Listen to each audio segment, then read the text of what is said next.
The school shooting in Texas has left us heartbroken and at a loss for words. Many parents are struggling with how to talk to their kids about it. And here to help us is child and adult psychiatrist and professor at NYU, Dr. Judith Joseph.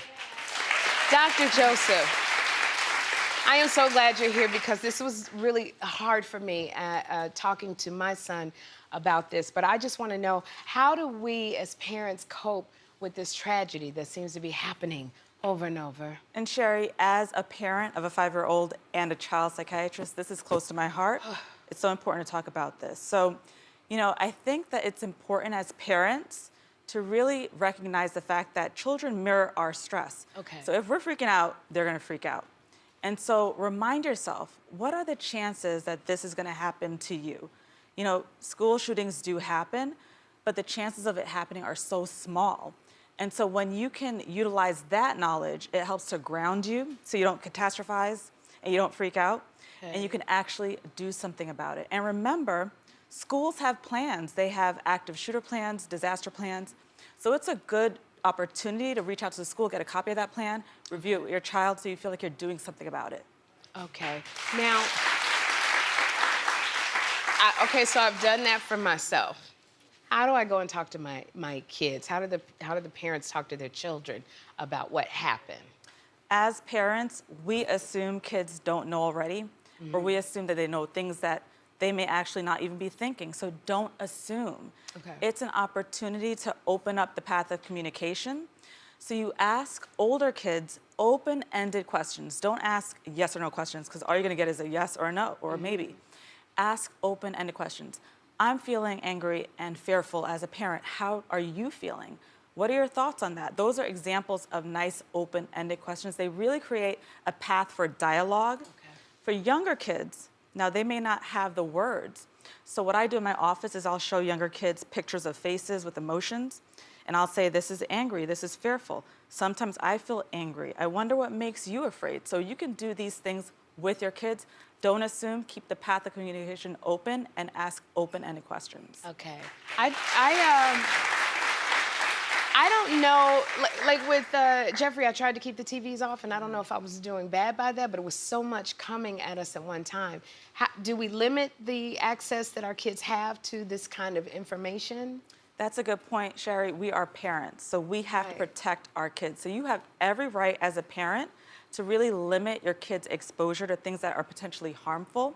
What I do in my practice with the teens that I work with is I'll sit with them, we'll scroll through the TikTok, through the Instagram. I'll be like, oh, what are your thoughts on that? What do you think of that? And then I learn things from these teens. Okay. You can do the same with your kids.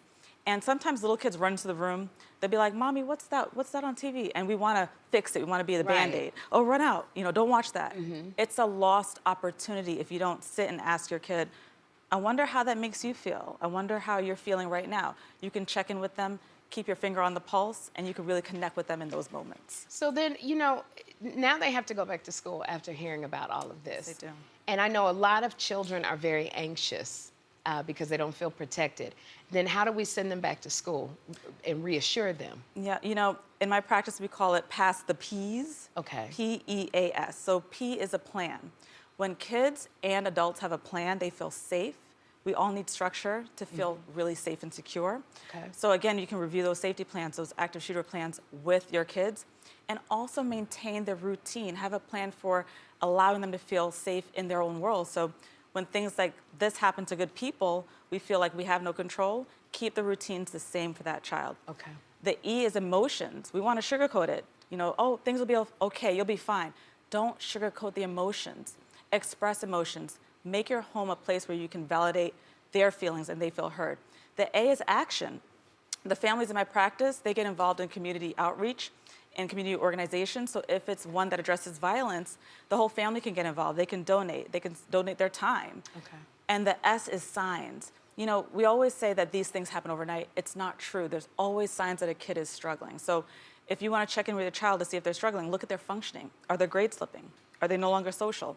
Are they no longer active in their sports or, you know, things that they used to enjoy?